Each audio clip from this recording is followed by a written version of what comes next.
Good morning student. आज हम wrestling के बारे में बात करेंगे। यस, कुश्ती, पहलवानी। आज एक लड़की के बारे में बात करेंगे जिन्होंने इंडिया को कॉमनवेल्थ के अंदर गेम के अंदर गोल्ड मेडल जिताया हुआ है, वो भी first women. Yes, Geeta Phogat. आपने दंगल मूवी देखी होगी, याद है आपको? दंगल में जो फोर सिस्टर की एक मूवी है, जो चारों बहनें रेसलर है। गीता फोगाट भिवानी से है, याद रखना। भिवानी हरियाणा के अंदर है। भिवानी एक सिटी है हरियाणा के अंदर, वो वहाँ से है गीता फोगाट। उनके पापा नेशनल चैम्पियन है रेसलिंग के अंदर। उनके पापा ने उनको ट्रेन किया है बचपन से ही, याद रखना। उनका जन्म भिवानी के अंदर हुआ था, 15 दिसंबर 1988 में हुआ था, याद रखना आप। उनकी बहन बबीता कुमारी, रितु फोगाट, संगीता फोगाट, दसियन फोगाट, ऐसे 4 सिस्टर थी उनकी। और उनको अर्जुन अवार्ड भी मिला हुआ है, याद रखना। रेसलिंग के लिए उनको अर्जुन अवार्ड भी मिला हुआ है। बचपन में जब आप देखते हो हमेशा कि कोई भी गेम होती है उसमें बॉयज़ आगे होते हैं, तो ऐसे रेसलिंग, पहलवानी, कुश्ती, ये तीनों नाम एक ही है, याद रखना। रेसलिंग, पहलवानी और कुश्ती ये हमेशा बॉयज़ ही करते हैं। तो हरियाणा के अंदर भिवानी के अंदर उनके पापा का एक सपना था कि मैं नेशनल चैम्पियन हूँ तो मेरी बच्चियाँ भी नेशनल चैम्पियन बने, इंडिया को गोल्ड मेडल दिलाए। बट गर्ल्स स्टार्टिंग में इतना फोकस नहीं दे रहे थे उनके बच्चियाँ वो गेम के ऊपर। तो उनके पापा को पूरा यकीन था कि मेरी बच्चियाँ इंडिया को गोल्ड मेडल जिता के रहेगी। तो जब भी कंपटीशन होती थी बॉयज़ की, याद रखना बॉयज़ की, तो उनके पापा बॉयज़ के अंदर उनकी बेटी को खिलाने ले गए कि तू बॉयज़ के सामने खेल। तो सब लोगों ने मजाक उड़ाया कि नहीं, ये नहीं हो सकता, आपकी बेटी तो बॉयज़ से कैसे झगड़ा करेगी, कैसे लड़ेगी, कैसे फ़ाइट करेगी, कैसे उसको टेक्निक से गिराएगी। बहुत सवाल उठ गए उनके समाज में, सोसाइटी में, सिटी में, यहाँ तक तो पूरे स्टेट में उठ गया कि एक लड़की लड़कों से खेल रही है, ये पहलवानी तो लड़के ही खेलते हैं।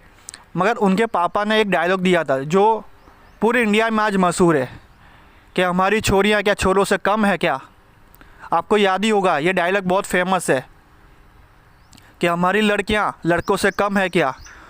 और नॉर्मल जो गांव में कंपटीशन हुई थी वहाँ उन्होंने इतना बेस्ट परफॉर्मेंस दिया था कि लड़कों को हरा दिया था। उसके बाद किसी को यकीन नहीं आया था कि लड़की लड़कों को हरा रही है, वो भी रेसलिंग में। आज तक ये कभी नहीं हुआ। उसके बाद उन्होंने फिर डिस्ट्रिक्ट लेवल में ट्राई किया। डिस्ट्रिक्ट लेवल में भी सेम ऐसा हुआ, अच्छे अच्छे पहलवान को हरा दिया उन्होंने। उसके बाद फिर स्टेट लेवल में उनका नाम आया सिलेक्शन में, स्टेट लेवल में भी गोल्ड मेडल लेके आए। उसके बाद नेशनल चैम्पियन, नेशनल में भी उनको आराम से उनको गोल्ड मेडल आ गया था। ये आपको अच्छे से जानना है। नेशनल के बाद 2009 में जालंधर के अंदर कॉमनवेल्थ चैम्पियनशिप हुई थी, उसमें उनका गोल्ड मेडल आया था, याद रखना। जालंधर के अंदर फर्स्ट कॉमनवेल्थ हुई थी 2009 में, गोल्ड मेडल आ गया था।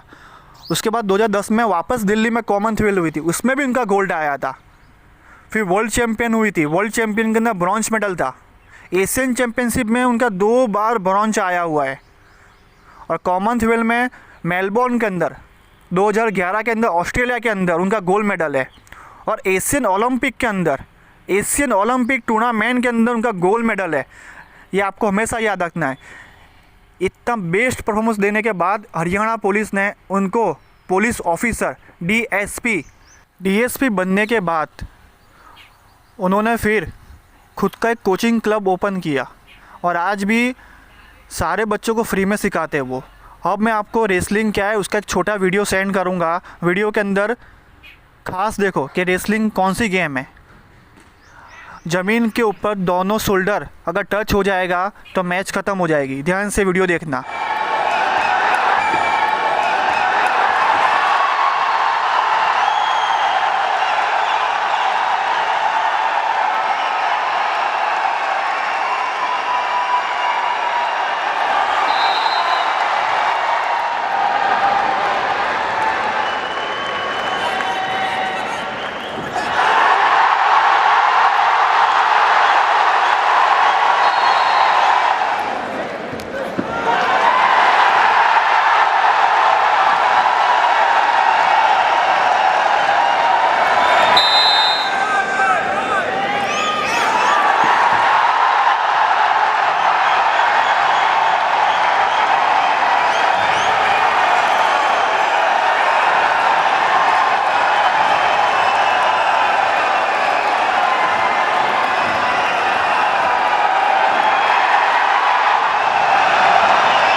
Okay, thank you.